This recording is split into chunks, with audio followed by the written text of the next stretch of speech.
Moment crucial dans le centre de santé de Pocarbamba, au Pérou. Ruth, 24 ans, vient d'arriver avec sa mère et déjà de fortes contractions. Pour donner la vie, la jeune femme a choisi une position peu commune dans les hôpitaux occidentaux.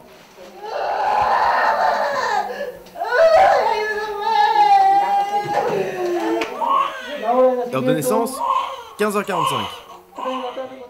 À peine une poussée, et sa petite fille voit le jour. Ruth, réveille-toi. L'enfant qui vient de naître va bien, mais Ruth est épuisée. Il y a peu, cet accouchement aurait pu mal tourner.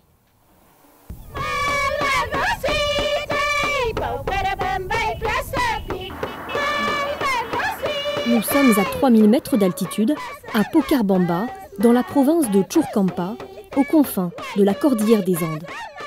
Dans les contrées rurales du Pérou, notamment dans les communautés indiennes, la mortalité maternelle atteint les plus forts taux du continent. Il y a 20 ans, une dizaine de femmes mouraient chaque année dans ce district de 16 000 habitants, sans médecin à leur côté.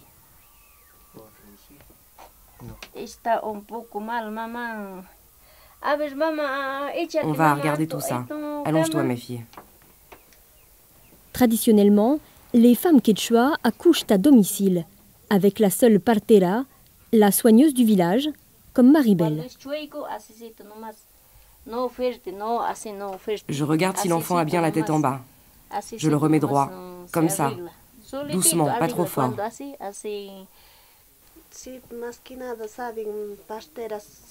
La soigneuse sait beaucoup de choses.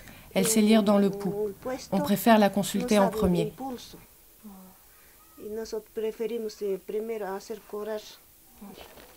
Mais dans la province de Churcampa, ces traditions ont commencé à changer. Maribel et sa patiente partent ensemble consulter les médecins d'un centre de santé. Une petite révolution qui a eu lieu notamment grâce à l'obstétricienne en chef de Pocarbamba. Arrivée de la capitale il y a 15 ans, Elsa est une pionnière dans la région.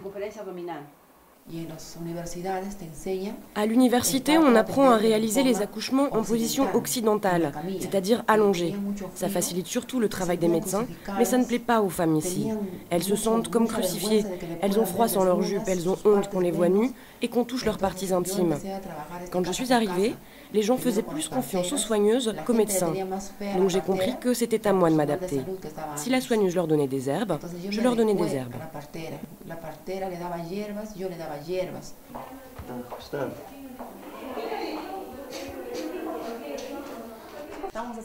Si les familles quechua se pressent aujourd'hui dans le cabinet d'Elsa, c'est qu'elles respectent leurs coutumes.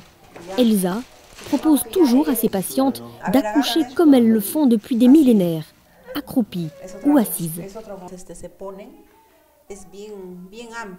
Ça, c'est la jupe qu'on a créée spécialement.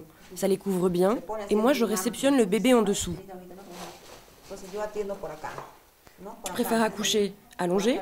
Allongée? Non. Allongée, elle ne peut pas. Assise, elle dit qu'elle a plus de force.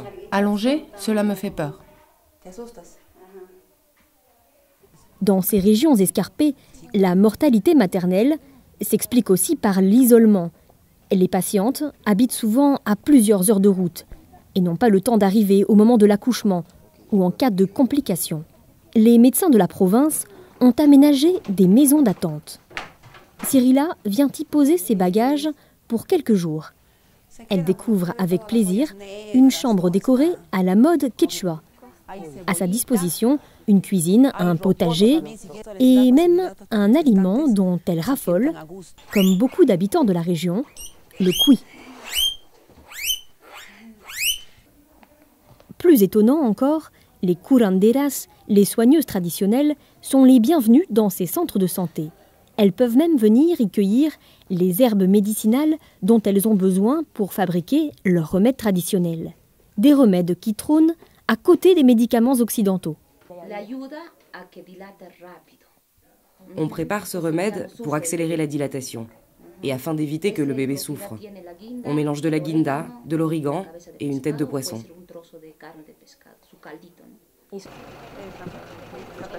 Une nouvelle famille arrive des montagnes. Jorge et son épouse se dirigent ensemble vers la salle de dilatation.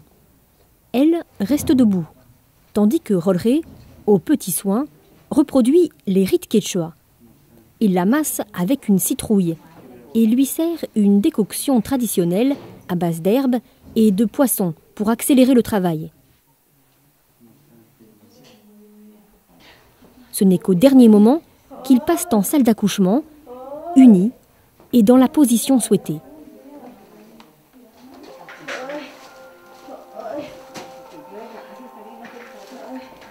Jorge la soutient et l'aide par derrière. Elle s'accroche à une douce corde en laine de lama.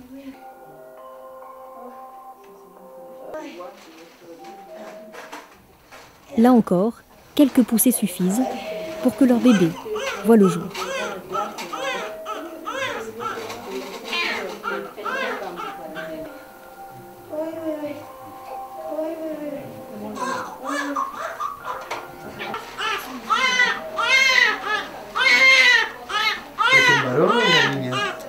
C'est un petit garçon.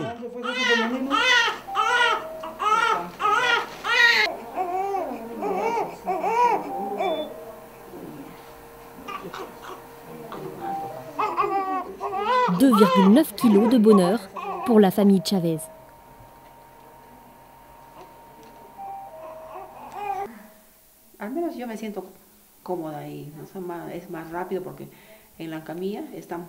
Moi, je suis à l'aise dans cette position. C'est plus rapide. Quand les femmes sont allongées, elles poussent durant des heures. Elles se fatiguent et elles ont plus de douleur. Alors qu'à la verticale, ça va plus vite. Elles perdent les os et le bébé arrive juste derrière. Il n'y a pas de rotation. Avec la force de gravité, le bébé tombe tout droit. Mais quelle que soit la position, l'important est surtout que la famille se sente respectée dans ses choix. Au sein des 10 centres de santé de la province, ce dialogue des cultures a donné d'étonnants résultats. Plus de 80% des femmes enceintes sont aujourd'hui suivies médicalement pendant leur grossesse. Et la mortalité maternelle a été divisée par 10 en 20 ans. Un dialogue interculturel qui permet aussi de faire évoluer les mentalités. Dans un centre voisin, à Churcampa, les médecins offrent des réunions d'information bien nécessaires. Comme je suis étudiante, je reste beaucoup assise et on m'a dit que cela faisait grossir la tête du bébé et qu'ensuite il ne pourra pas sortir.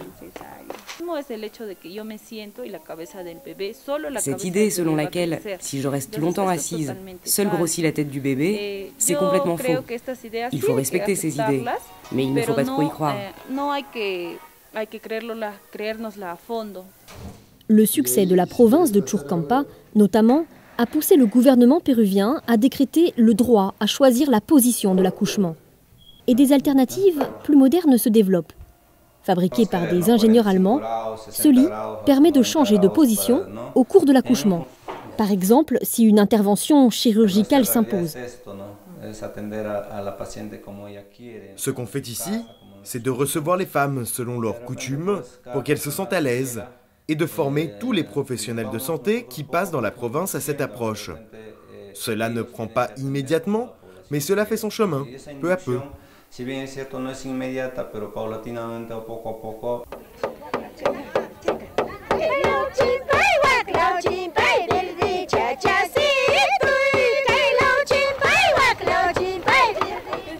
Les autorités cherchent à étendre cette approche à tout le pays, mais aussi dans le temps.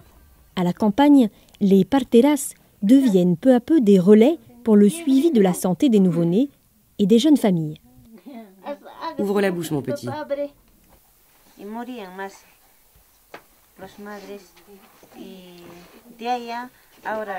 Avant, il y avait plus de morts.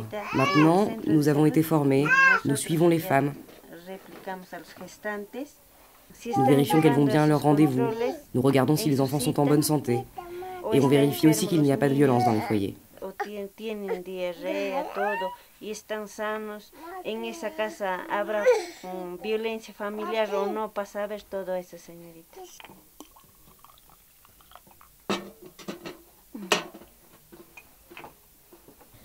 l'Organisation mondiale de la santé appuie aussi ce modèle de dialogue des cultures pour sauver des vies au Pérou et partout ailleurs.